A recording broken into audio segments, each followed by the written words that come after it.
Hope that they pick it up. Love you, man. You were a true patriot. No, oh, I'm sorry about that. Keep fighting, man. Keep fighting. Don't let the libtards call you names. Don't let them call you an ethnically dubious pillow pusher. Don't let them call you a marginally brain-addled, corrupt goofball. Well, you're doing great.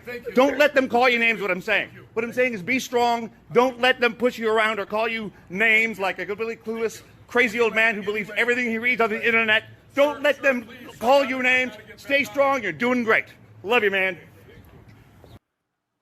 Welcome to a special night of Brothers and Booze. But first of all, Doug, where were his pants? Did you see he was? Is he still in like Zoom world where you can wear like a nice, you can just wear like a top of a suit and literally have nothing on? Like he had. Forget it. Hey, anyway. We're trying to make sense of that guy. Let's just let's get there. That might not be a good place to start. I was just wondering what was up with the pants. That was the thing that drew me to the whole thing. Actually. Hey, do you think like those news anchor dudes like sit behind there and you think they got pants on? You know, they have shorts and stuff like that under when they're doing the broadcast. They are sitting there with a full suit on. Yeah, well, Jeffrey Toobin from CNN showed us that. But so that we gotta be. We're off the rails already, Doug. I know. All right, man. Well, let's start with this. What are you drinking? Let's start there. A quick kick host, you know this one. From New Glarus. Very, very refreshing. Great way to start. Yeah. I'm starting with another beer from Lauren Yee, our buddy. Great Ocean. Cosmic Banditos. Okay. Cool art. This is a tart ale with Miriam berry, key lime, orange, vanilla flavor, and marshmallow extract. Marshmallow is like a right. So from what I hear, you're not a My Pillow fan. No, I am not. Okay. You have your own pillow already, right? Is that? Yeah, I'm good to go. Just give me the cheap shit from Bed Bath & Beyond. I'm good. But not a top sheet. Nope, absolutely not. No, we'll get to that. All right, so look at the color on that, though. Pretty. Yeah, it's really nice. You can really get the marshmallow on the nose there, so.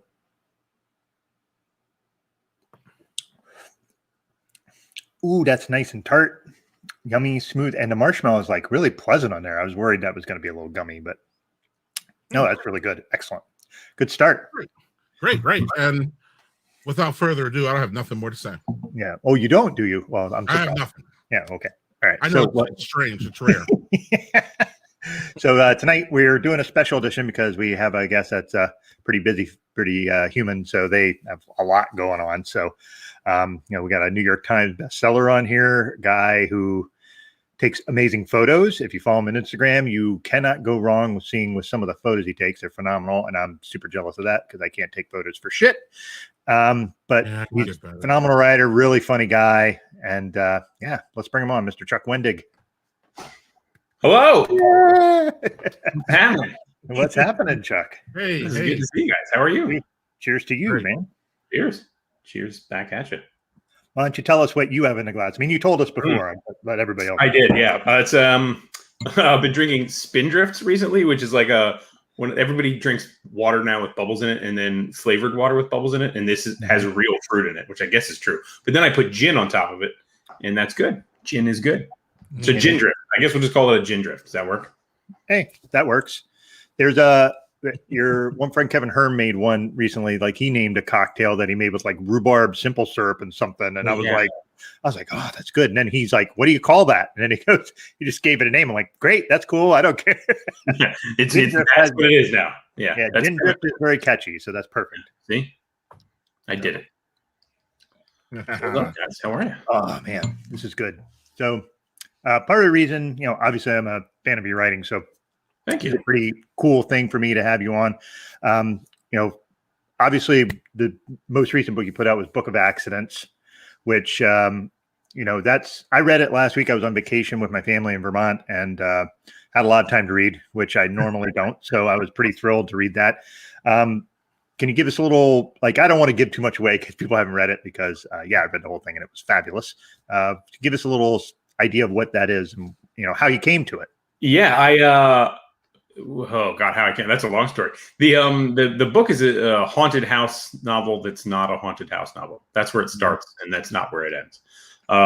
In the book, a family moves back to the father Nate's childhood home, and there they are all summarily haunted by various things. Nate is haunted by the ghost of his own father, who was an abuser to him.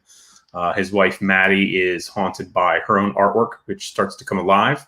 The son Oliver is haunted by other people's pain, as well as a sort of a mysterious new friend who may or may not possess a kind of dark magic.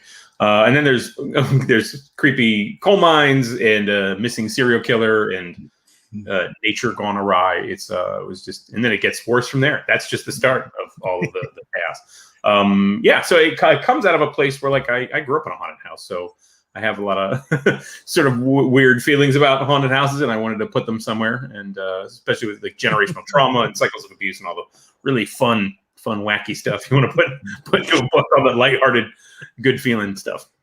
Way to put some of the childhood trauma stuff on to good use somewhere. I don't want to keep it. I got to put that in baggage. I'm going to put my baggage down. Yeah. So I have to ask, haunted house, huh? Mm-hmm. That is true. Well, there's a variety of ways that can go. What was yours? It was we lived in an old farmhouse, 200 plus years old at that time. It's like, you guys Pennsylvania understand, but it's like everybody, every house here is like George Washington slept here. Like it's like and it's not true. It's always a lie. That's not true. But that's sort of what we tell everybody. It sort of makes us feel cool, I guess. And just weird stuff would happen all the time. Electronics would turn on and off, TVs, stereos, VCRs would rewind tapes, eject tapes, ruin tapes. There was I slept in the attic because my parents, I guess, hated me.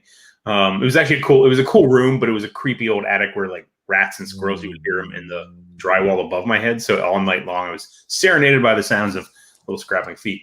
But then also outside that, the stairs leading up to the attic, I would hear footsteps on going up and down the steps, which is not a great thing to hear.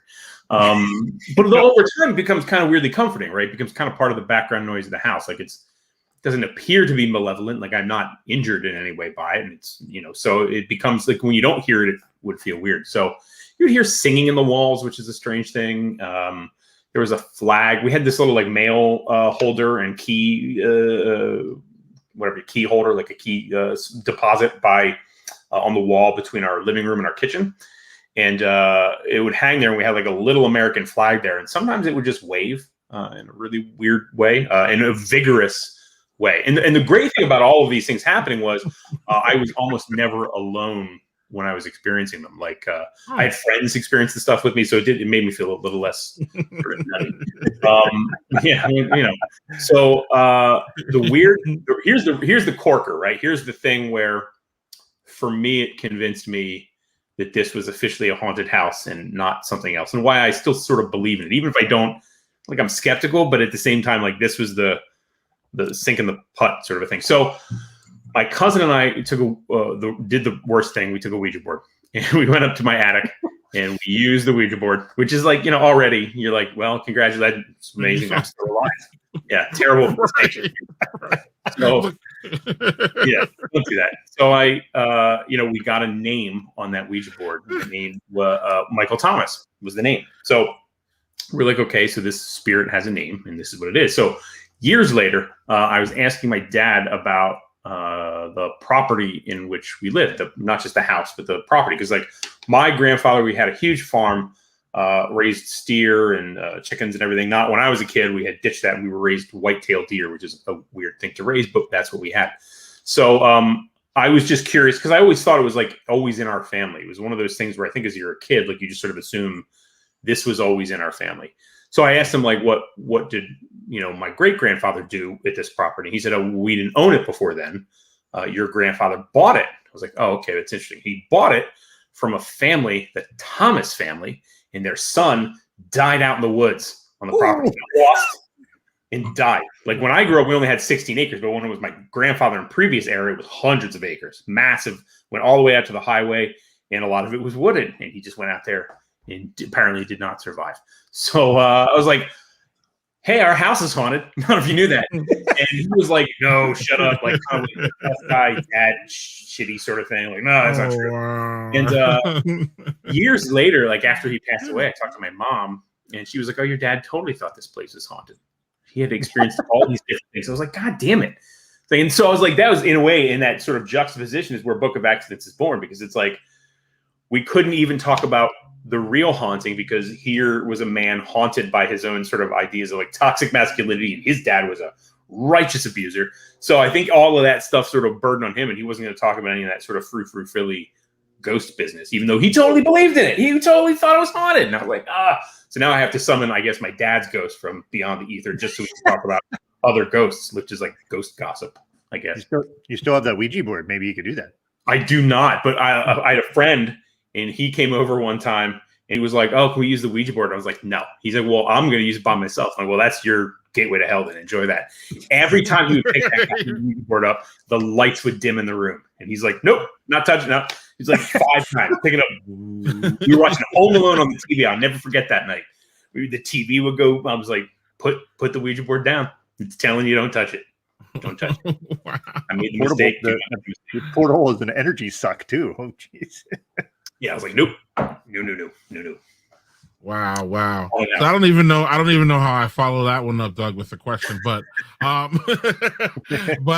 my question is more so you are pretty in my opinion, from what so when you look up authors, Doug, in my opinion, they usually stay in kind of one lane. You can kind of see where they're comfortable, and they write and they're great. And don't get me wrong, but I went over to Chuck's page on Amazon, and I was like, wow, you have a big range, my friend. And it's interesting because I want to know how you deal with that professionally. Meaning, Doug, in pre-production, said, hey, I know you got a lot of projects going on. How does that look as a writer?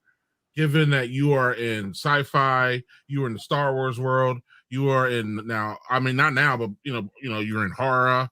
And it's just like, how does that look when you take projects? So, do you have like 3 or 4 projects going on at once, or is it just like, Chuck, we're going to pay you to write some books?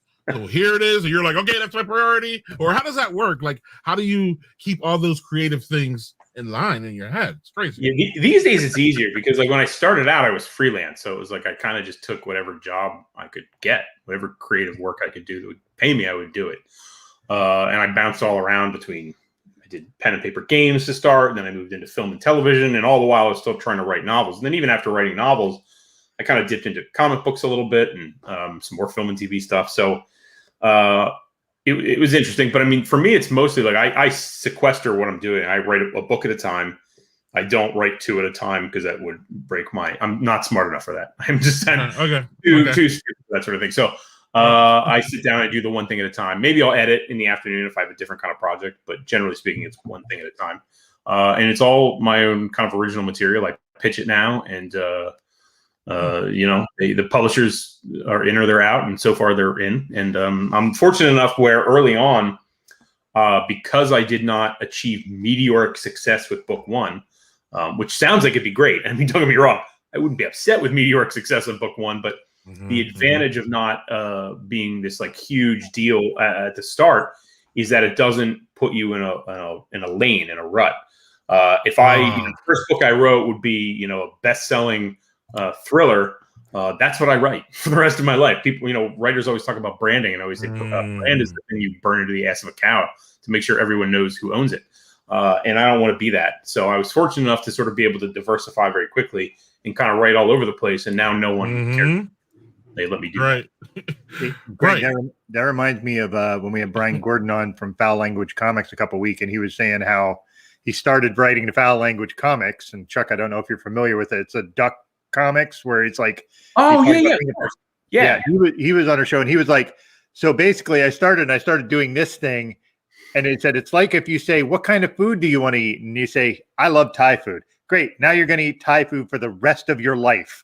And he's like, but I like other food. But yeah, it's good that you're able to kind of not have to have a lane. That's great. Yeah. He has no lane. There's no lane. I'm on a hovercraft, like an old GI Joe hovercraft, to go wherever I want. I checked. And Doug, if you can I get a follow up here, because that leads me to, I'm really interested in your next release, which I believe is September, or is it coming up? October, October. Or I'm sorry, October. Yeah, if you want, I want you to speak to that one, because I'm fascinated by that. I saw it and I was ready to order it. I was hoping, actually, I was ready to order it and get it, but I was like, oh, it's a pre-order. You talking about Dust and Grim? Yes. Yeah. It's my first middle grade. So it's about a girl who inherits a mortuary for monsters, a funeral home for monsters, and she has to share the inheritance with a brother she has never met. So and then supernatural hijinks ensue, which is the best fun to write.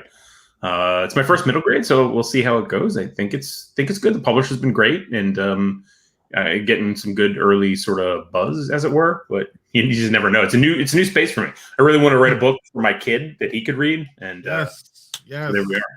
Yes, that's what I saw about it. And that was part of like this whole, when I saw it, when I can see, when you meet someone, Doug, and like their whole resume is in front of you, it's kind of different than when you follow them along as you've done, Doug. You know what I mean? So then when you look at someone's discography as a whole, how about that? Or just bookography as a whole, again, I was just very impressed about how you were successful, and you got a lot of people very, very complimentary of your writing in all these different lanes. So I thought, I was like, man, this guy's really fascinating and it's cool. Thank you. Yeah, fingers crossed I can keep it up. Yeah, we'll see. Well, I'm on that one. I'm on the one for October. I'm sorry, what is it called again? Dust and Grim. Yeah. I got boys, and we'll tackle that. They might be a little older for it, but we're still gonna have some fun. It's on the high end of middle grade, if that helps. That's great. That's perfect. 16 and 18 they are, or 15 and 17. Okay, that's kind of a young adult age, but I think it's still meant to be sort of funny and for adults to enjoy it too. So hopefully they'll dig it. Excellent. So the writing has to go differently then, though, doesn't it? Because like when you're reading Book of Accidents, that that's got a lot of language in there that a lot of like YA middle grade you can't use. So do you find that's a hard shift, or is that pretty easy just for you kind of shift gears on that? No, it's pretty easy because like I'm used to. It's like I'm sitting around talking to my wife, I'm liberal use of profanity, but then when my son walks in the room, I'm not like, hey, what the fuck are you doing, kid? Oh.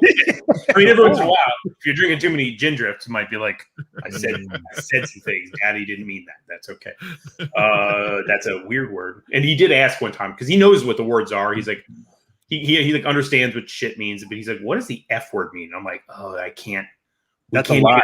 First of all, it's too much. Like, I can't even, it's not even that it's too adult or mature. I mean, it is obviously, but I'm like, it means like 1,000 different things. And one day we'll have a discussion about the wonderful versatility of that word.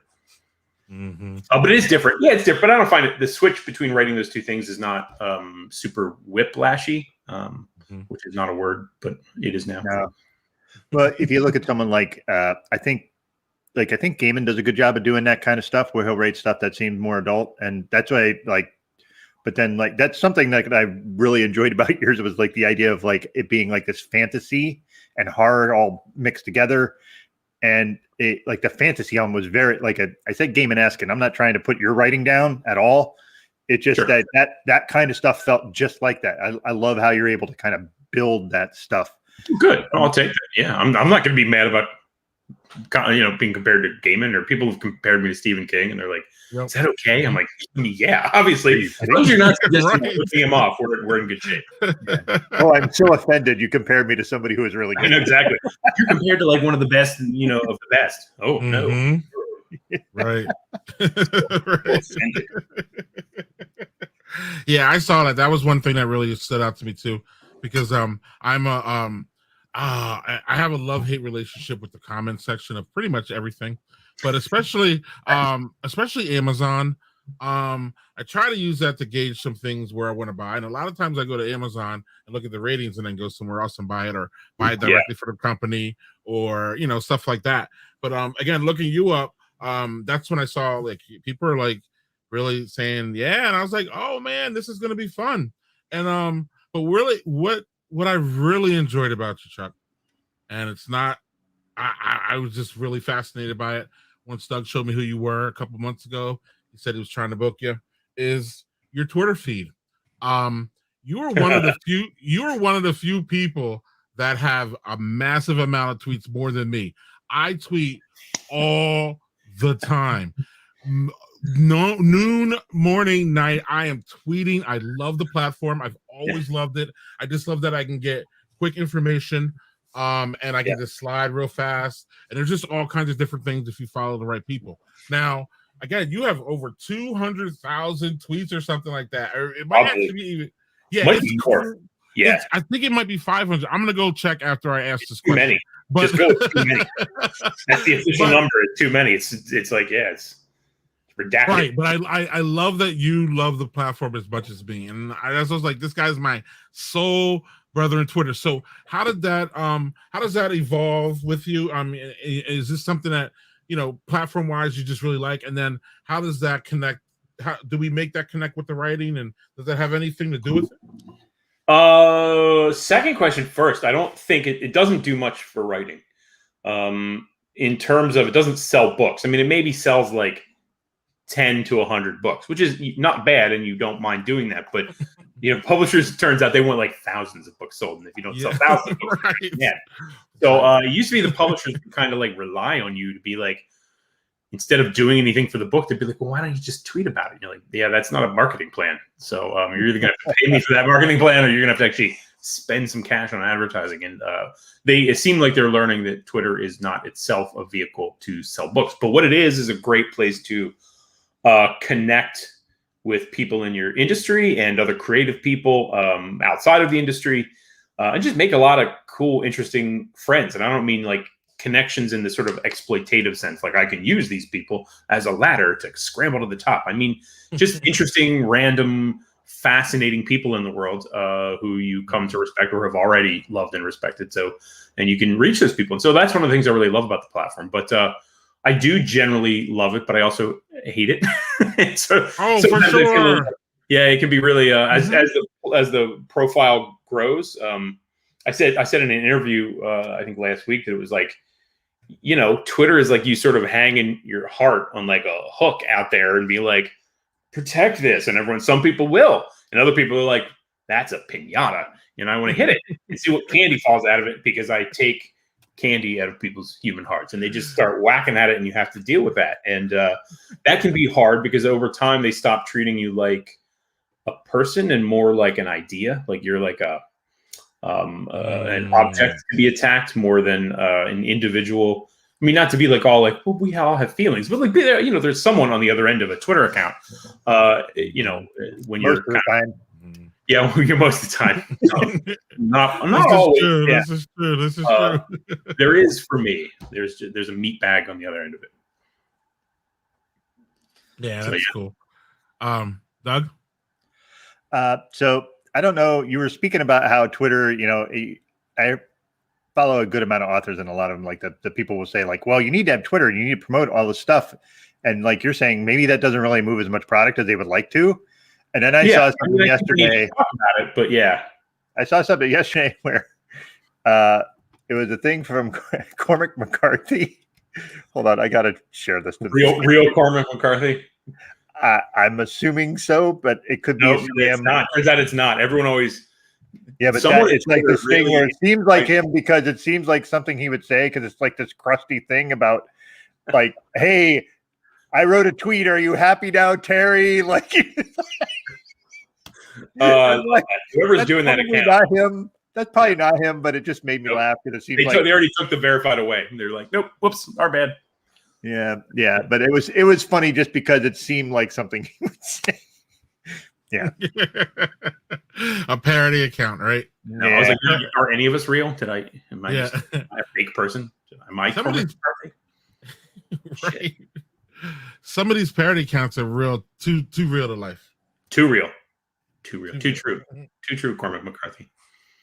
Doug, are we can I show this quick clip? Yeah, go ahead. Then I got a second beer. There is not an eye roll that you can give me that I haven't seen 750,000 times in the last year.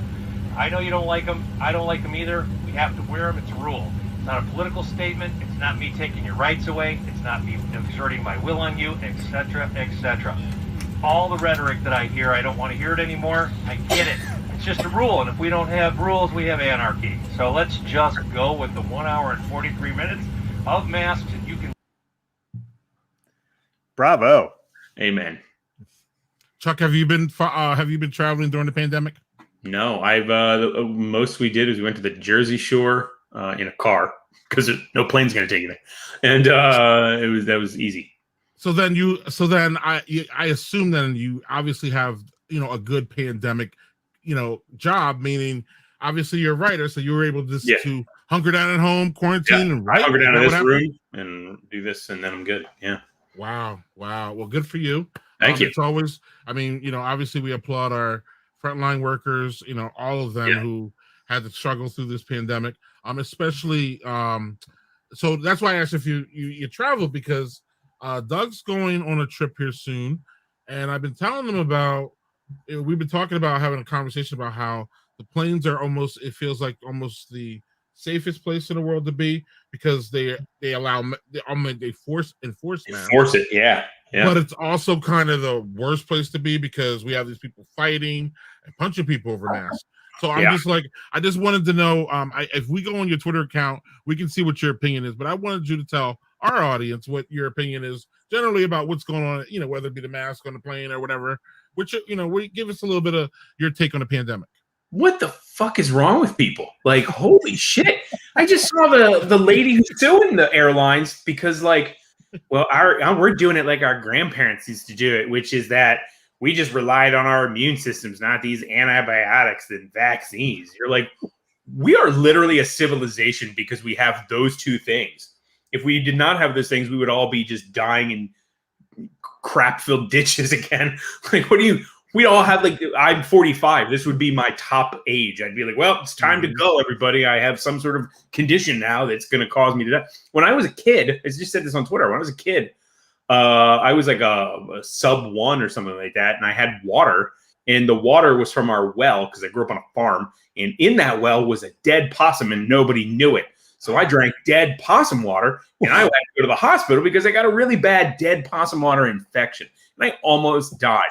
And the reason I did not die was because of antibiotics. Also, I did not get any cool superpowers from that possum water, and I'm very sad about that. But whatever, I didn't sue anybody. About the possum water. So, did you write about the possum water? I did not. I don't know what I would write. There's your next comic, Possum Man. Possum Boy. Eat ticks and not get rabies is my special power, I guess. Well, you eventually wrote about the haunted house, so then I had to make sure I had to ask. Yeah, the possum might come up. Maybe in 10 years I'll have a good possum novel in me. Hey, so excellent. I want to jump in because I'm going to harken back to a book you wrote where you actually mentioned this particular beer. Oh, yes.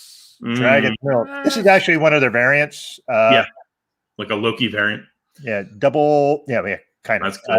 Bourbon, double bourbon barrel aged stout with Madagascar, Indonesian vanilla beans. So, that sounds fantastic. It is good. I also had their white version. Yeah, their white's not bad. It's a white stout. A little oversweet for me, but the taste is amazing. Yeah. I think that if I remember right, I remember reading that in Zer0es. I think Zer0es that pops up. And I was like, holy shit, he likes Dragon's Milk. That was one of my, this is way before Greg and I even met. And I was like, holy shit, he likes Dragon's Milk. That's awesome. And then I saw you on Twitter and I was like, hey, Dragon's Milk. And you're like, yeah, weird guy, go over there. And I was like, but you're right. It is good. You're not wrong. That's some magic stuff right now. Chuck, one of my favorite beer trips that I've taken, I'm a beer blogger kind of guy. One of my favorite ones was to New Holland. And I took a tour there and I was in the Dragon's Milk Cave. Ooh. I have connections. If you ever want to meet over in New Holland, let's go, brother. I got connections. I know the social media guy. We can get in and I can take you to the cave. And it's just really nice. They're really good. Take you in a cave, Chuck. Yeah, that's where they milk the dragon. I assume they do the little dragon. They milk them. It's fine. Look, I'm just trying to get him some creative content here. I'm trying to bring him to right, and then he can make it haunted. It'll be a fantastic New Holland. Yes, it's gonna be amazing. Anyway, though, I'm serious about that, Chuck. If you ever want to go there. I do really have connections there. It's a fantastic place, and they're really good people. So cheers. There's a we do a I do a service called I don't know how to pronounce it. Tavor. It's like a beer. Yeah, Tavor. Boy, and they I discovered a brewery through there I really like, 903. I think they're in Dallas. And they do a ton of like just wacky sours and stouts. They're really weird, phenomenal beer. Yeah, that's down in our like I think Jeff Tepper and all those guys area. Doug, what's that? What are tasting notes on that? Quick. What's it? Yeah, go ahead. Very bourbony, vanilla comes up real good. It's fucking dragon's milk. There's only one beer of theirs, one variant I had that I did not like. Out of all of them that I've had boatloads of them. So yeah, look, Jerry, Sherman, Texas. Sherman, Texas. That's right. Yeah. They're phenomenal. So good. So Chuck, I heard sours. Where are you at in the beer realm? What's your it's just used to be, I like the IPA thing, but the IPA thing I kind of burned out on all the bitter. Though I still like, like an any or like a nice kind of something that's a little more on the citrusy side that doesn't just kick you right in the face. Stouts and porters are always a win for me, but like the sour thing is new for me, and I'm really loving it. Like all the Berliner Weisses and it's good stuff. Yeah, it's crazy. Doug's a Gosa fan. You like Gosas? Yeah. Mm-hmm. Yes, sir. Yeah, I like the slushy style, like that, like really thick. Yeah. Doug always with the dragon's milk. That is true. That's fair. Our Daniel Fisher says, perfectly fine with the dragon's milk all the time. Yeah. Yep. And Sherman is for everybody an hour north of Dallas. Okay. See, all right. I was close with Dallas, especially it's Texas. Nothing's close to anything. That's true. I remember I went to Dallas for an event, and I was like, it was technically like Dallas Fort Worth event.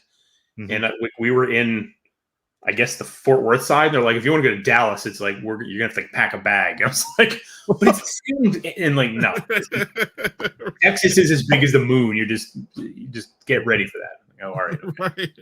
That doesn't that's like we go Minneapolis, St. Paul. Those are actually really close together, but Dallas Fort Worth apparently not. They drift. It's like there's a continent on there. Yeah. Yeah. How are they connected? I don't even understand, y'all. But portals. I don't even know how they do it. I didn't know, Chuck. We always give our guests a chance to opine on what we started with. So I didn't know if you had anything to talk about or say about Mr. Pillow. My question is the same thing. Where are his goddamn pants? Like right outside, and there are people there. Right. You're not in your hotel room, sir. That guy he's a broken cookie. That fella. He is, and I don't just mean like he's like, wow, he's really manipulating the system. Wow, he's really malicious. He is a train that derailed like 6 months ago, and that the train is slowly still moving like toward a cliff, like it just gently tumbling down a hill, sadly toward a fire or like an orphanage. It's a sad, weird thing to watch. It's not good. And it's funny is like nobody paid him any attention whatsoever. And then he hitched it to the freaking Trump train. And then all of a sudden he's like this. And I was like, what's your damage? Why are you doing that? If I went back in time and tried to like tell myself, like eventually there's going to be a president and it's going to be Donald Trump. And one of his main, guidance, his star of truth is going to be the My Pillow guy who was an ex-crack addict. And like, he was just like, what? A pillow guy? What's happening? It doesn't feel real. It feels like we live somehow in a satire of reality. Right? Sometimes. Absolutely. Yeah. Absolutely. All right, Doug. You got a follow up to that? Yeah, actually, I wanted to branch off a bit, if I could. Okay. Chuck, you mentioned doing stuff like games, and you started with pen and paper games. Mm-hmm. I actually, before we get to that, I just want to say thank you for recommending Titanfall 2. Oh, what a great game that is. And I had it, and the Titanfall 1 was all online, and I'm old, so my reflexes fucking suck. Same. So it's terrible. The worst. Give me the mission. Yeah, I'll go online. I'll get my ass kicked for a little bit, and then I just 12-year-olds calling me like homophobic slurs as they just murder me. It's great. Yeah, it's super good. Good job, Xbox. Nailed it. Yeah. So, but have you branched into video games, or has it just been pen and paper games or board games? Like what's been your kind of thing? I'd written some stuff for both EVE Online way back when, and then when the World of Darkness, the pen and paper side of things was going to be a video game, like a big MMO. I had written a bunch of scenes and missions for that, and it never happened because they couldn't get anything together. So that's been, I think, about it for me for video games.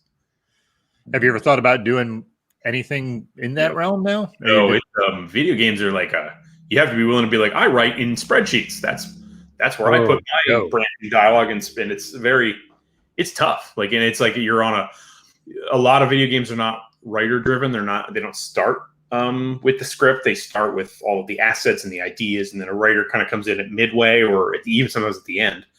And it's just not a great way to do it. I mean, like I like that aspect of comics and film and TV, but like with video games, it can feel pretty soul crushing, I think. Yeah, plus they have like the whole crunch culture nonsense and all that. Yeah, I think if I could do something, it was like with an indie developer where it was like a small 12-person team or something, and you felt like a part of that, I think it'd be pretty cool. But otherwise, yeah. All right, okay. I just wasn't sure if it was something where you had gotten into that, because I knew you did some of the other like kind of tabletop paper. Yeah, it's funny because like publishing is sort of a really fucked up industry, but every time I work in Hollywood, I'm reminded how wonderful publishing is. I'm like, publishing is wonderful. Then every time I work in Hollywood, but then go to comics, I'm like, wow, Hollywood's so good.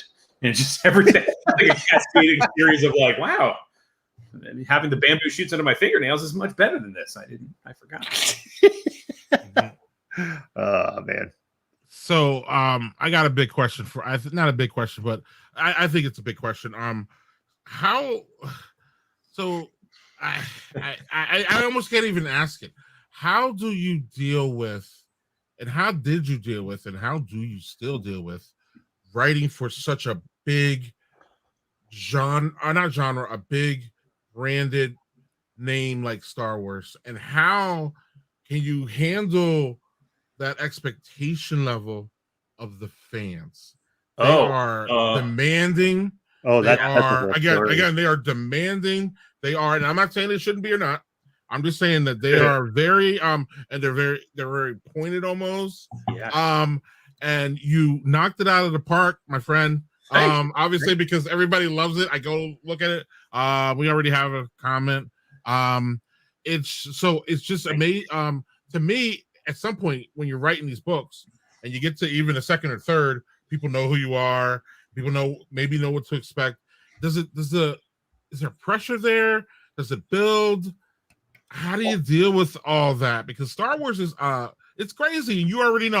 I shouldn't have to tell you. You know, Star Wars is craziness. It's crazy. Yeah, it really is. I didn't know how crazy, and it was weird because like I wrote the first book, and I got the job sort of a weird way, and I really loved the experience writing that first book, especially. Hold on, Chuck. Hold on. Yeah. What do you mean a weird way? Well, first of all, I tweeted about wanting to write Star Wars. That's how I got the Star Wars job. What? Yeah, that's a weird story. So, like, that's baller there.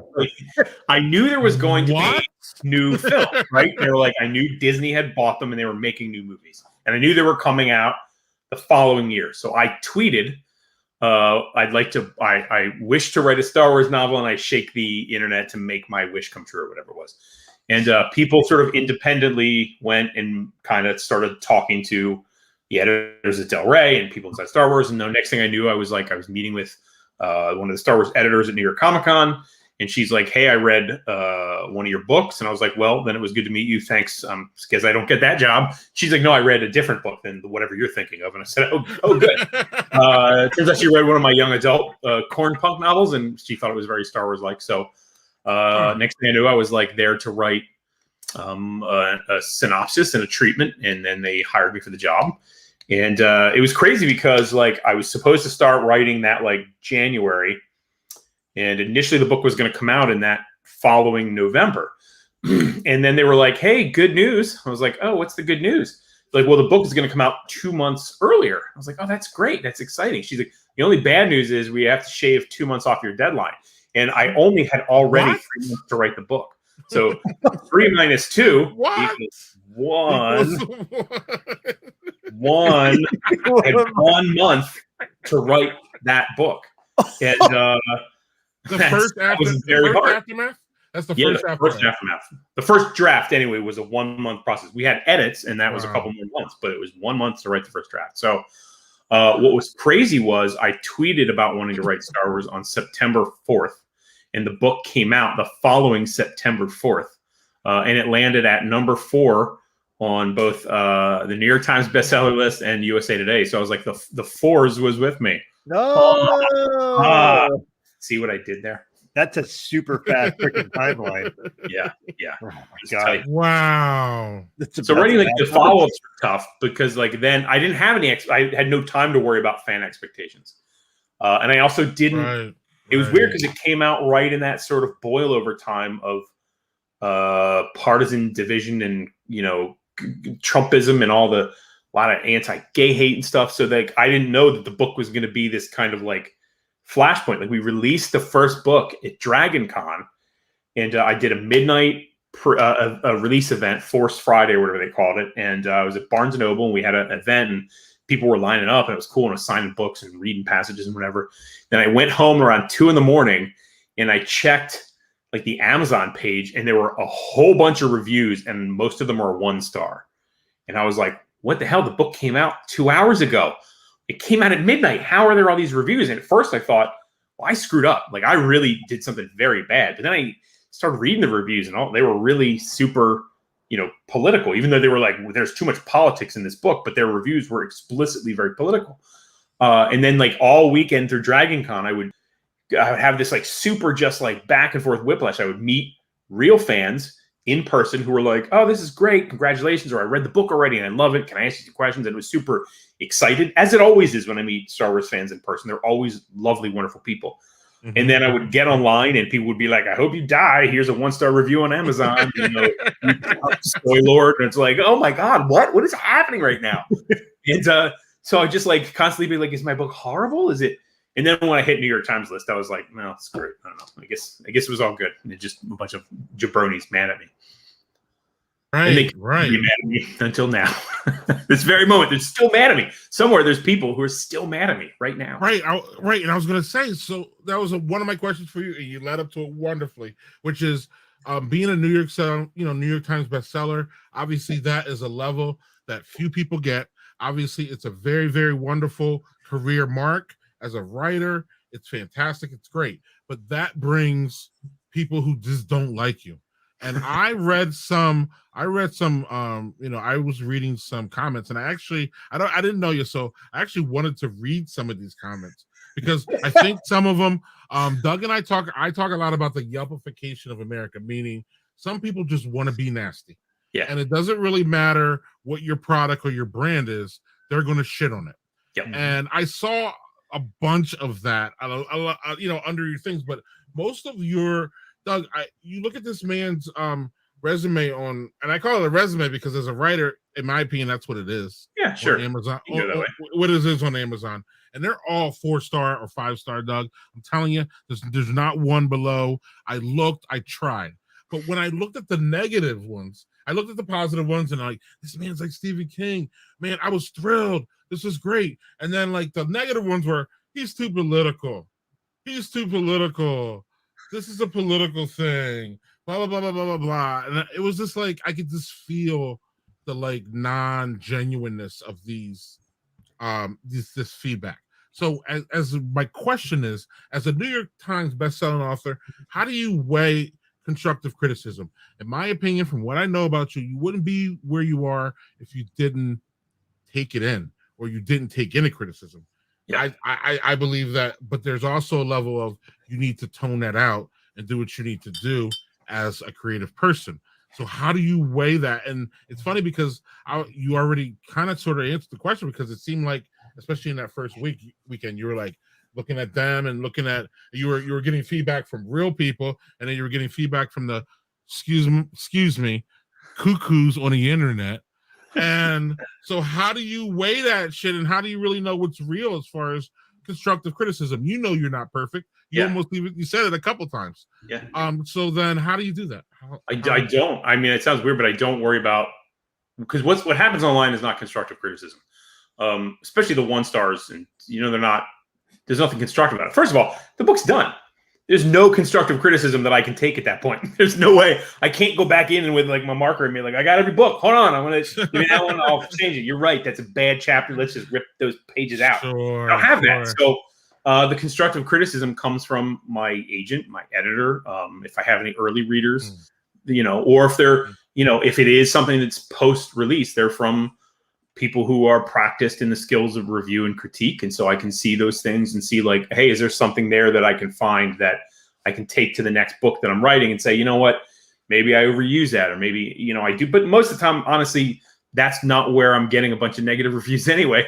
I'm not getting negative reviews from tons of like trade press or from, real reviews. I'm getting, usually very good or reasonable reviews. So it's the stuff that's online. It's either real reviews that I can't do anything with, and that's good for them. If they didn't like it, I can't stop them, and I'm certainly not mad at them for that. But because not every book is for every reader, or they're just trying to take the piss, and that's like I can't do anything with that either, except point at it and be like, well, okay. So I don't read them. At a certain point, I don't even read them. Good. I'm glad. I'm glad to hear that. I think you're right, though. I think you're doing stuff when you're online, and so I'll give you, for instance, and this is a million years ago. So I wrote stuff for this thing called the Goodman Project, like a million years ago. And one of the things I wrote was when my kids were really small, and I had 2 boys from my first marriage, and I have 2 other kids that are in my second marriage. But this is when I was just dating my wife, and I wrote an article saying, yeah, I kissed my sons. So what? They're little kids. They're my kids, and I'm giving them kisses, and it's like not a big fucking deal. Like, you fucking wingnuts. And the amount of fucking idiots I got just shitting on that, like I was sexualizing my kids, was like, initially I was like, whoa. And then after a while, you just go, yeah, you're damaged. You're either not real people. You're like just one guy who's created 10 accounts, or they're just a gaggle of wingnuts. They started a forum somewhere and they're like, let's get mad at this guy. And then it generates, it's like comment sections are tough because they're like, I always say like comment section beneath a lot of the internet is like sewer area. Like that's where the septic system is. And that's where the clowns are. They're down there in the sewers. So you got to know if it's not moderated, if it's not handled, a lot of weird stuff can kind of grow down there. So. Yeah, and it's funny because you'll see a lot of kind of conversations that bloom underneath them. I hardly ever read them because I know just what a nut, like a cesspool turns into. Yeah, you see people just having like these arguments that have nothing to do with what the original post was, and you're just like, well, fucking go somewhere else. What are you doing here? Like, go in the corner and yell at each other. I don't care. Just fucking stop this. Just don't do it at me. Yeah. All right, Doug. All right. I have something because it is coming into the time of year that Mr. Wendig shows his true colors and his full genius. Heirloom apples. Yeah, it's almost apple season. It's almost apple season. It's kind of started actually, but there's always a slow start. So, Greg, if you don't know, Chuck is a big fan of heirloom apples, and he comes up with some apples. My wife certifies organic farms for a living, and I've never heard of these fucking apples. So I don't know where you find these things. Yeah. Please explain, because I'm fascinated and befuddled. Apples. Yeah, like I went to, we're like farmer market people. Like we go to farmers market to get our produce, and the farmers market we used to go to. I love that, farmers market people. Yeah, I know. We're those people. So I apologize. We are too. Excellent. Good, excellent. So there was an orchard that went to the last farmers market near our last house called North Star Orchard, and they're in Chester County, Pennsylvania. And I would look at they'd have a table of apples, and it'd be like, what the fuck are these apples? Like these, like this is all like you're scam, like it's a joke, like you're just messing with people, like you're just writing funny names. Like they all sounded like hobbits. Like it was like a weird, none of it sounded real. So I was like, I'm gonna take one of each of these and see and then I would eat them, and I'd be like, these don't taste like apples I have eaten before. These are different. Like some of them are really different. And it kind of became this like, then you sort of do the deep dive and you find out why that is, and how apple culture sort of got set into the apples that travel well, as opposed to the apples that were kind of maybe interesting or tasted best. And you learn about all these heirloom foods that don't really exist very much for a broad swath of the country. And I thought that was fascinating. So I would just get as many weird heirloom apples as I could find and kind of review them on Twitter, and then make a whole bunch of fake ones up too for giggles. Heirloom cider. There are a lot of good heirloom cider. That is not wrong. Yeah, because actually that's what Johnny Appleseed, the real Johnny Appleseed, he first of all, you can't plant an apple tree from a seed and get the same apple.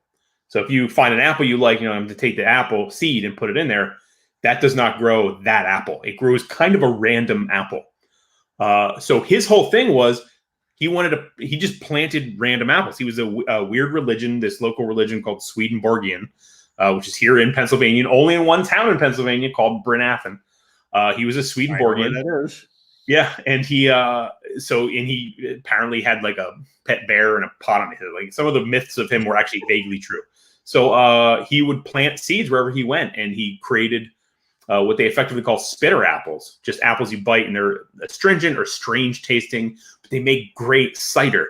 So the sad part is, as we spread out, we cut down a lot of those heirloom trees and those great original cider trees. And then also the Native Americans were growing amazing cider trees, and they had a whole policy about fruit, that fruit was public. Fruit was not something, because if they moved in any way, the trees remained. So fruit was meant to be for everybody. And of course, we just locked it all down. And then to punish them, we often killed a lot of their orchards by girdling the trees. So that also killed a lot of great sort of heirloom apples and cider apples. Huh. Yeah. Look at you educating our crowd. I know. I didn't know that shit. Yeah. Right. A horror novel about apples, actually. So. Right. You got a lot going on over there. Yeah, I don't know. Yeah, we haven't even touched on his photography skills, which is pretty impressive too. So yeah, you just did. See? Yeah, well, I appreciate that. You're a man of you have all these different interests, and I always marvel at your ability to fit it all in. And I'm just like, right. how do you pull that off? Right. Because it's not like you write a shit ton, so it's not like you're just I write for 5 hours and I go and I just meander throughout the whole day. No, you write That's about right. I write for about 5 hours and then meander for the rest of the day. That's not wrong. That's okay, I get a lot out of 5 hours. Yeah, I just concentrate my 5 hours. My brain is too scattered to do that kind of shit.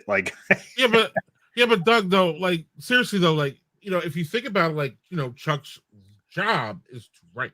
It's just it's all right. So if he's 6 hours of that, then his playtime is dragon's milk and his heirloom apples.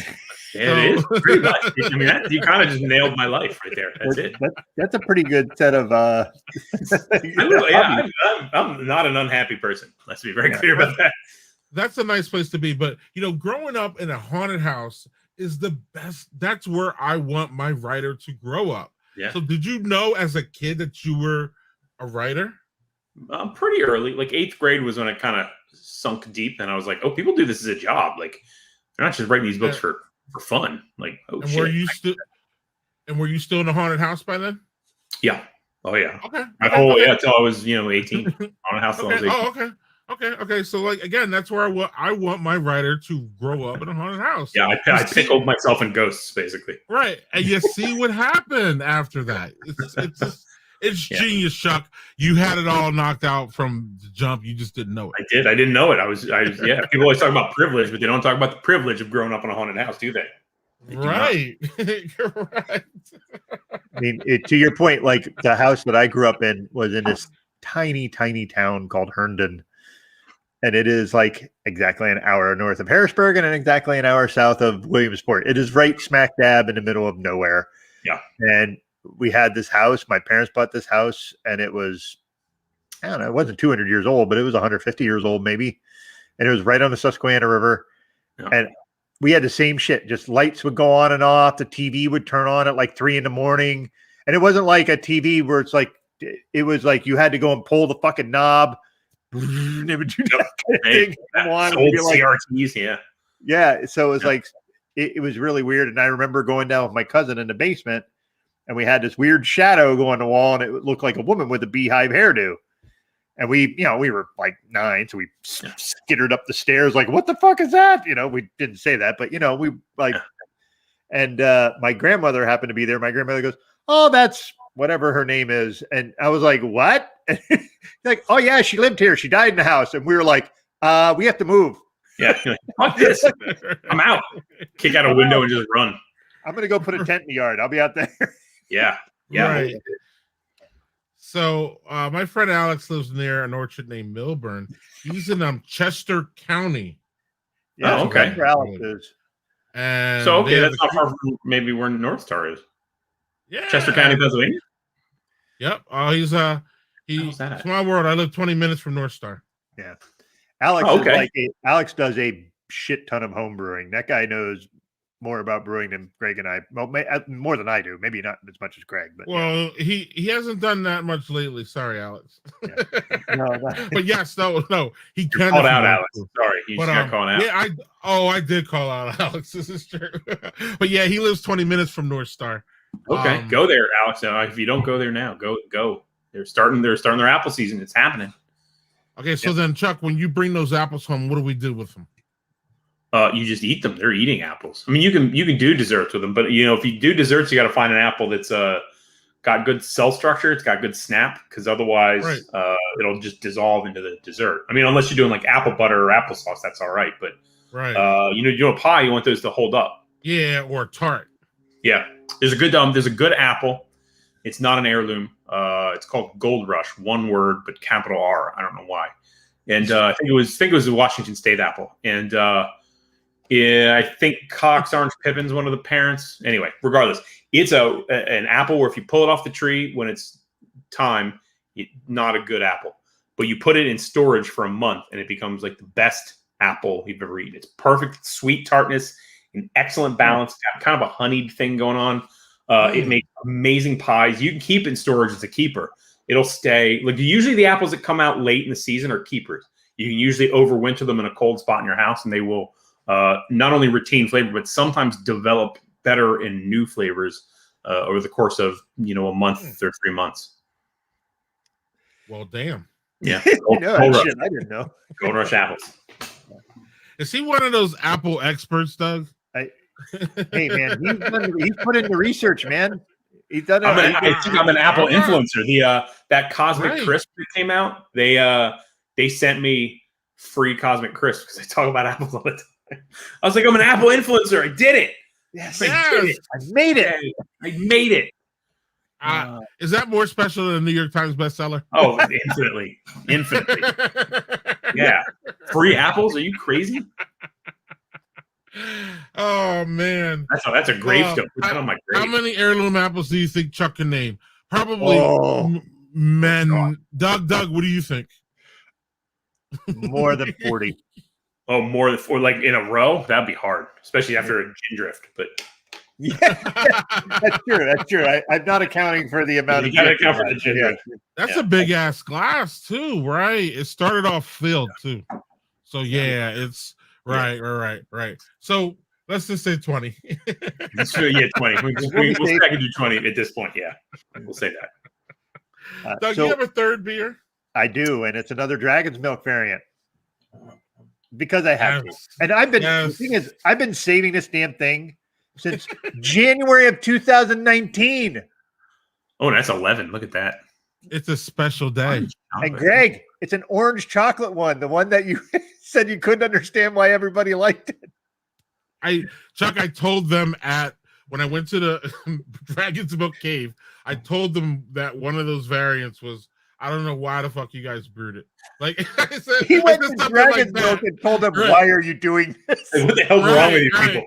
Right. And they were just like, listen, man, we test them all. But it was really more of a fun and back and forth, you know what I mean? But it was just more like they come out with these crazy variants, Chuck.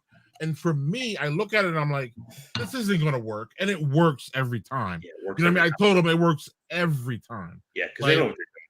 They know what they're doing for sure. Yeah, when they Oh, my first came goodness. out with this, you ever see those orange things you get at Christmas that are like those Yeah, orange yeah. chocolate balls that you smash and they break into pieces? That's what it tasted like fresh. Now I have no idea what this is gonna taste like now. So after what, 2.5 years? Holy fuck.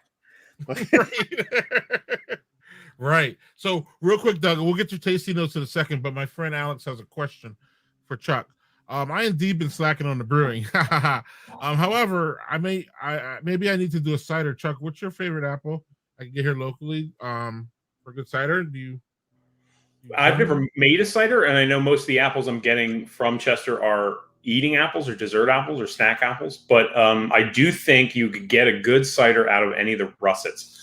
Whether a golden russet, a brown russet, a knobby russet, any of those Adams russets. There's a whole bunch of russets. They're these funky, some of them are real funky. They look almost like tumors or goblin fruits. Like they're not good looking fruits. And the skin is literally russeted. It's sort of all fucked up looking. But you take the actual apple itself and eat it. And it's good to eat raw. I don't mean it's a spitter apple, but they're usually pretty funky. They have like strong sort of licoricey tones to them. Some of them have a little bit of ginger kind of going on. Sometimes you can get kind of a weird competing like licorice and pineapple flavor going on. So I would think a russet, I'll bet your russets make very good ciders. Excellent. Yeah. Thanks. What's up, Doug? What was going on with that orange and chocolate?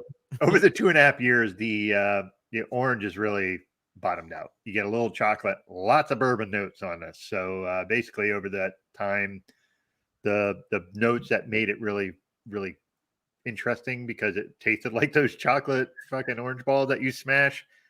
It's just a little bit of chocolate and lots of bourbon. So super boozy. So Cool.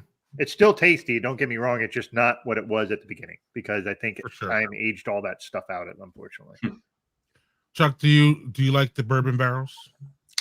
I do. I enjoy the bourbon barrels a lot. I find it a little overdone. So if I'm gonna do it, I pretty much am just gonna do Dragon's Milk because they're kind of the OG there for me, and that's where I want to be. Mm-hmm. Amen. Doug, follow up.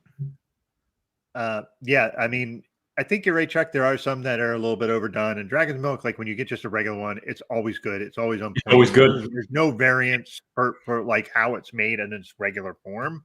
Yeah. So yeah, as soon you know what you're going to get.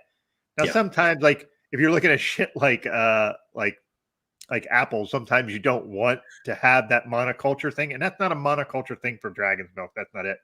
Yeah. You just know that particular product. I'm going to get this, and it's going to be fucking good, and I know it's going to. Well, that's exactly it. Yeah, if I want that, I know where I'm going, and sometimes I want. Yeah. No, go ahead. I'm sorry. Oh, I think it's very good. Mm-hmm. Yeah, very good. I was just going to say that like there's a certain ones that you can get that you're going to get just this kind of consistent awesomeness every time, and that's one of them. Hell yeah. So let's talk TV quick, fellas.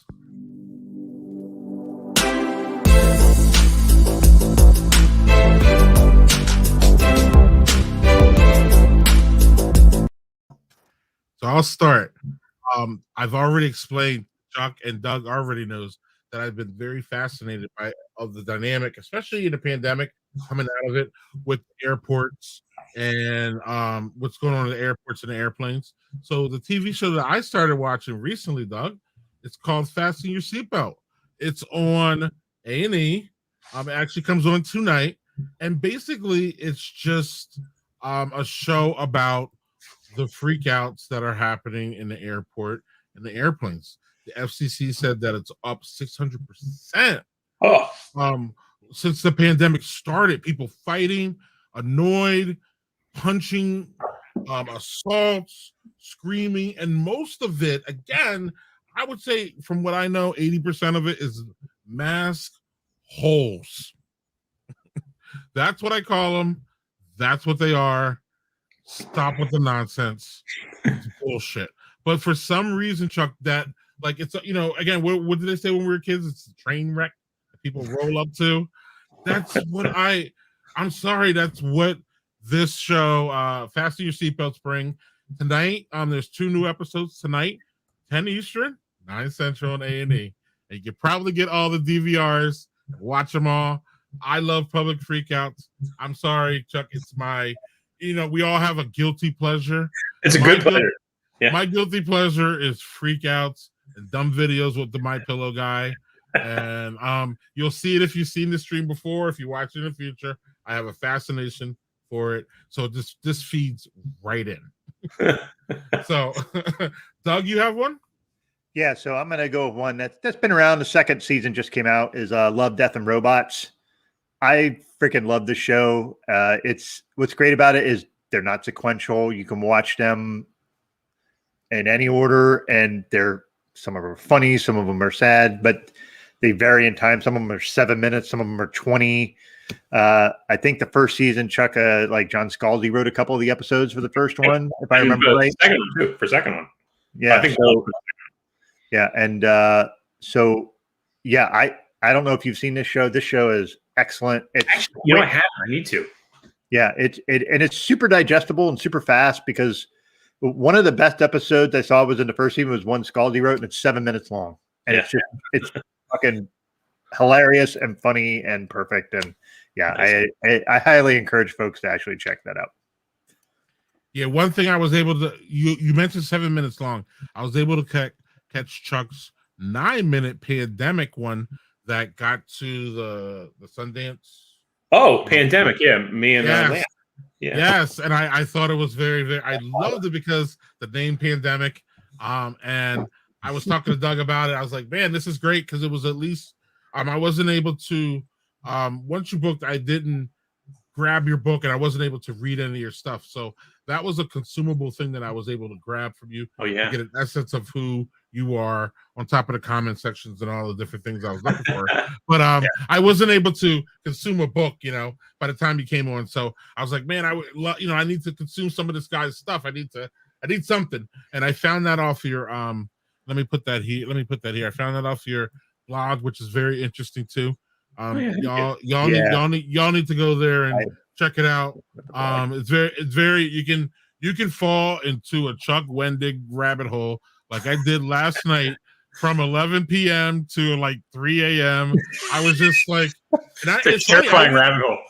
Right, and I didn't even read a book, and I was in your rabbit hole for like all the way down.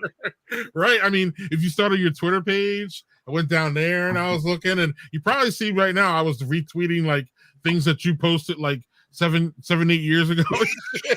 Right. Who's this fucking weirdo posting shit from 8 years ago? I'm a stalker. Wow. Right, but no, that was really cool that I was able to grab that. I wanted to actually, like, once we were done, I wanted to play it from Nonstop, but we never really worked on that. But it's cool though. I just wanted to throw that out there as it was cool. I don't know if you have a comment or not. No, it was a fun experience. Yeah, like we ended up at the Sundance Screenwriters Lab together, and with a script, full-length, feature-length script based. Well, that short came out of. Like we wrote the short based on the feature length, and it got us into the Sundance the following year, because that was pretty rad. Mm-hmm. Yep, it absolutely is rad. And is there anything before we move on? Is there anything that you're watching that you would like to share? Oh yeah, I mean the obvious thing is I'm obviously watching Ted Lasso season 2, but the weird one, and the one I think is worth talking about, we're not all the way done the season yet, is there's a kids show on Netflix, ostensibly a kids show called Centaur World. And it starts off and you're like, oh, this is sort of super cutesy weird, and then it starts to get freaky dark.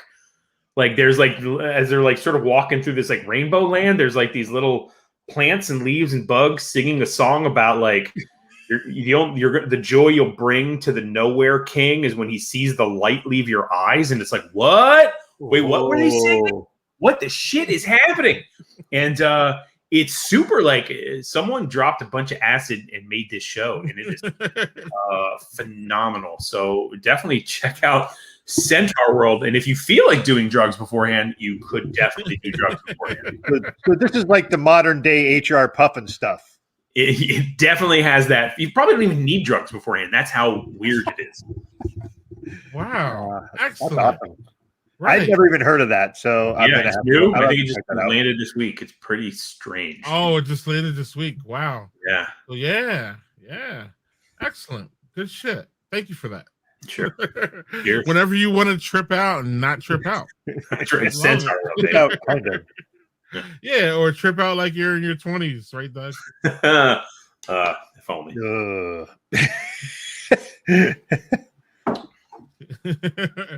Nico Glenn is in it. I don't know who that is. Yeah, but Nico Glenn is Horse, the character of Horse. Wow. Excellent. Doug, what's going on? So I want to touch base a bit on Wanderers. Because That was a big ass fucking book, and it was a really damn good book. Thank you. What? I mean, you've gotten this question 1,000 times about how it feels so prescient because you wrote it before the pandemic. Yeah. It's about a pandemic with very questionable leadership in charge of the country, and sort of the undercurrent of, shall we say, very overt conservative. Yeah, white supremacy. Yeah, that stuff. Yeah. So I know you've been starting to write the sequel. Yeah, I just finished the first draft. Yeah. Oh, you just submitted that. So, but you also did Dust and Grim. But you said you only kind of do one at a time.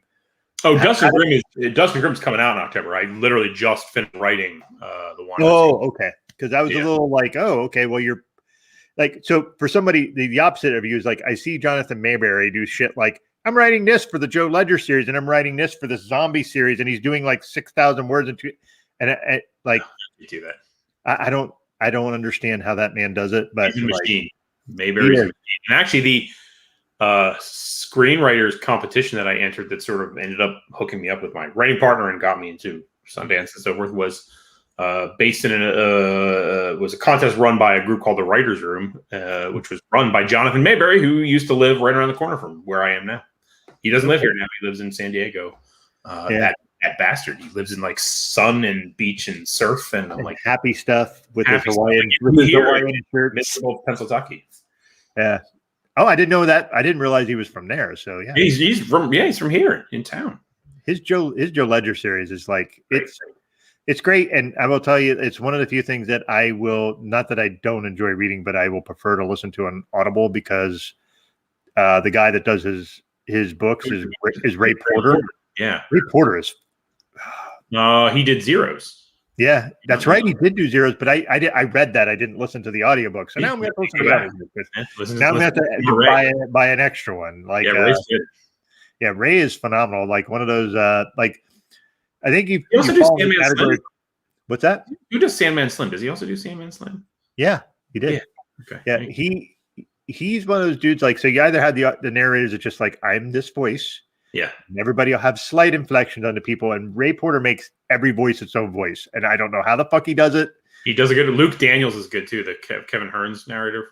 Oh no, I haven't even checked that out. So that's Luke Daniels is real deal. Like Kevin, I think sells more audio than anything because of Luke. Luke has his own fan base that he kind of now has coming to the table. No kidding. Yeah. Okay. Well, now I have to check that out because that makes me.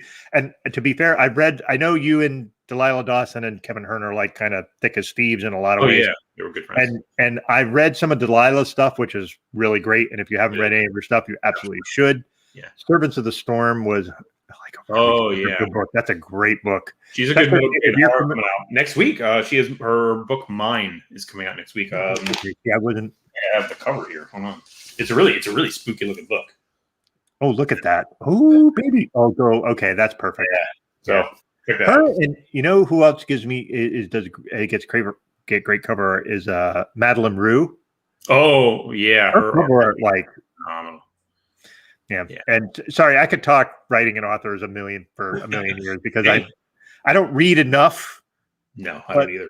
I wish I did. It's one of those things where like I wish I could have more time to read. And the problem is I'm such a busybody that if I'm sitting for like 3 minutes, I feel like I'm not accomplishing anything. Yes. And then with 3 minutes, you're like, well, I can look at Twitter. That's a good 3-minute task. Yes. And then task. Like, yeah, that, or if I look at TikTok and it's like an hour and I'm like, fuck, what? I haven't even looked at TikTok yet. I haven't even gone near TikTok. I'm afraid.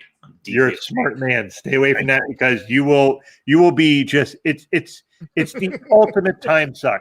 I mean, TikTok is worse because everything's video and it's digestible in 30 fucking seconds. Yeah. Some people do longer, but like ladder, you're just like climbing. You never stop. Yeah, you just keep climbing those rungs. Mm-hmm. Yeah. There's one other one that I wanted to ask if you have had the opportunity to read or actually heard of it, is Gideon the Ninth by Tamsin Muir. You know, I am behind. Everyone has recommended that to me, and it feels like it would be my thing. And it would. Yeah, I keep having things that it's a great privilege, but I have a lot of books to like blurb and to read for blurbing purposes. Mm-hmm. So it's hard to get to like people's just regular books. I have authors I adore deeply that have new books out, and I haven't read them because like I'm too busy reading the books by friends or other cool writers that I don't know, that I'm trying to sort of, eventually I think I have to turn blurbing off for a little while because I need to catch up on some just pleasure reading. It's tricky. Yeah. And with that book, it's so there's Gideon the Ninth, and then she released the second one, which Harrow the Ninth. And then there's a third one just announced. Yeah. Yeah. And I'm going to tell you, that is a writing that I have never read anything written like that ever. And that's a hard thing to pull off. It is. Yeah. One day I'll get there. Yeah. So Chuck, do you prefer, or how do you read? Hard copy, ebook, audio? Where you at? Oh, hard copy. Yeah. Ebook, sometimes I have to do it because it's either I'm traveling, or sometimes if someone has a book to blurb, that's all they have early on is no physical arcs, but e-arcs. But the problem is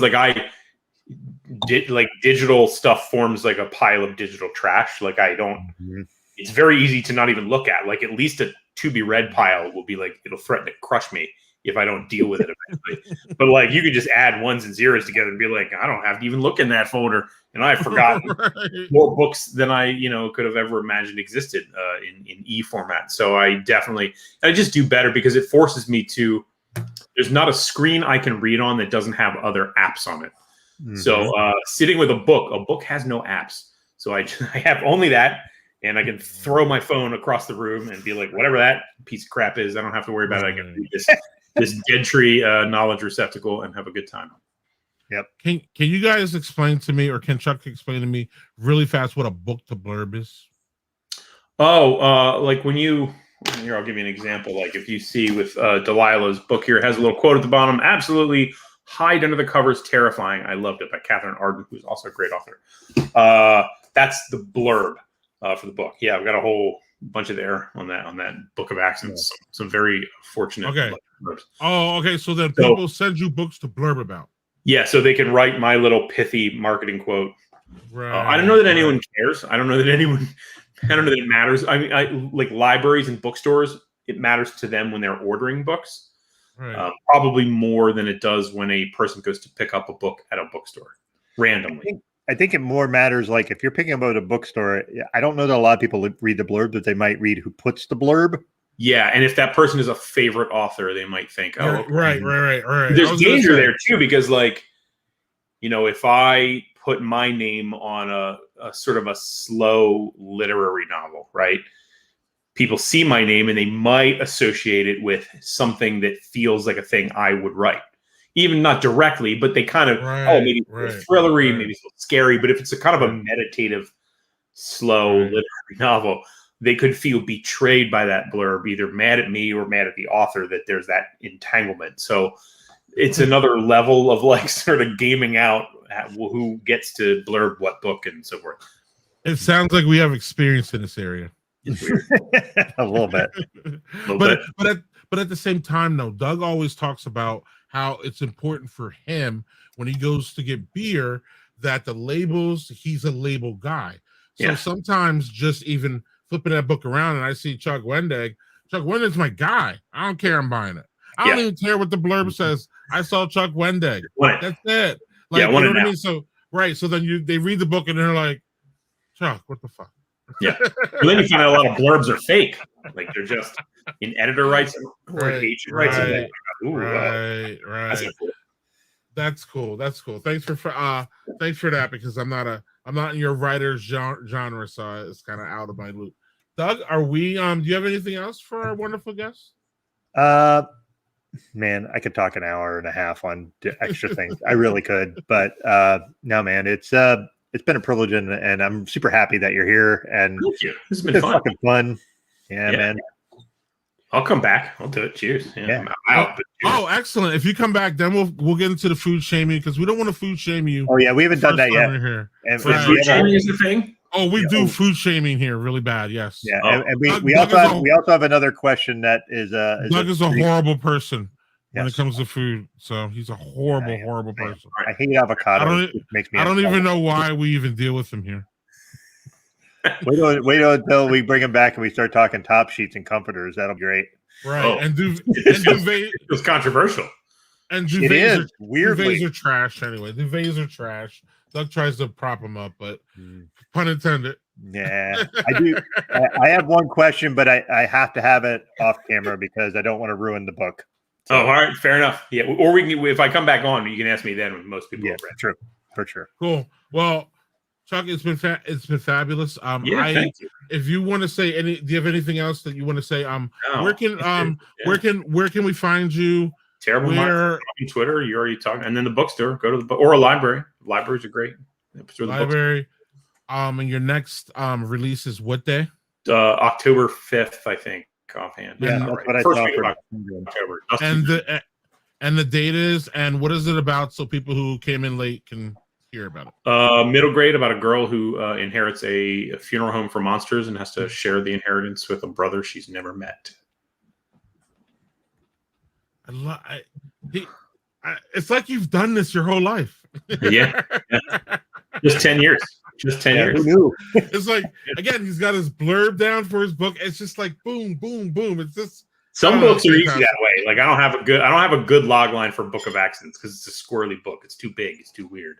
Dustin Grimm is like a premise. Simple premise. Oh, I got you. So that other book that you just mentioned would take what, 4 or 5? Yeah, I had to, like in the beginning, I had to give you like 4 or 5 sentences to talk about that one. I can't do that elevator pitch. Like I'm trapped with you, and I'm going to tell you my book. Now get out. One last question. Yeah, do it. And I know hopefully your fans will see this. When do you feel you're going to get back on the road and get back to seeing fans and all that? Christ, I thought Book of Accidents I might be able to do some events in person, and we're talking about doing 1 or 2 in person for Dustin Grimm, but like now it's like Delta Plus, right? Double stuff Delta Miss right. Like, I can't, and then we're gonna have like Omnicron and like all kinds of scary variants. So I'm like, I don't know what.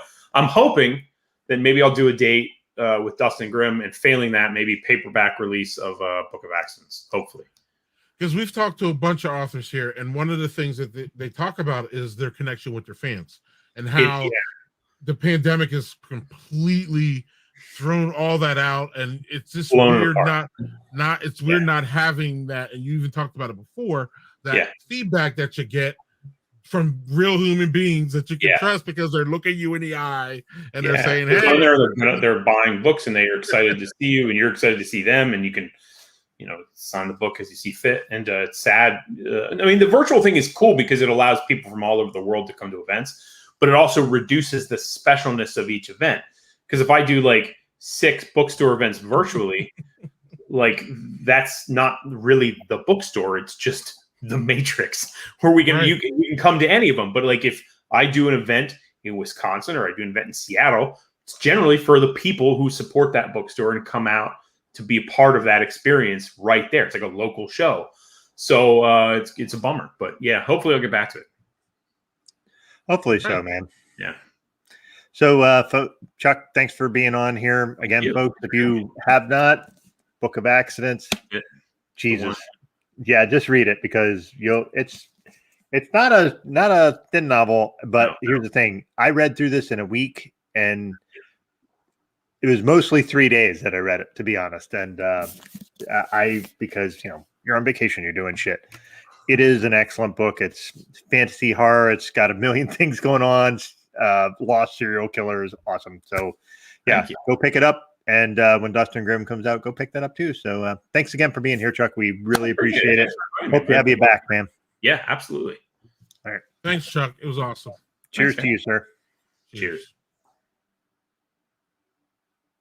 Well, that was great. Chuck, we're going to finish here soon. If you want to stick around for a little, that'd be great. If not, it's fantastic. Doug, get to your beers, and we'll go see if we can talk to Chuck a little bit more. Yeah. So I'm going to start with, honestly, this flattened out so much. It was just a boozy one, and I'm a little disappointed because it's orange chocolate. I was hoping that would hold out over 2.5 years. I didn't realize that was that old. 2.5 years. Yeah. So next one was the Cosmic Banditos. Thank you, Lauren Yee, for this from Great Notion. And that was freaking great. Yeah, and that was the freshest one, but that was aged though, right? No, this was fresh. This was something that okay. maybe a month old, but it's a stout set in my fridge. Man, I miss Dragon's Milk. I need to get me some. We got Kid Kosh and we got New Glarus. What was the New Glarus? Well, Kid Kosh, but the other one was Take 5. I think you're gonna have one coming to you. Take 5 is their 5 grain triple or some bullshit, and of course, Idiot Farm because it's great. Doug, we're gonna have a fantastic show on Friday. Friday, baby. Yes, and we will see you then. Yeah. Thanks, Doug, for thanks, Chuck, again, but thanks, Doug, too. Yeah, that was great. We'll see you guys soon.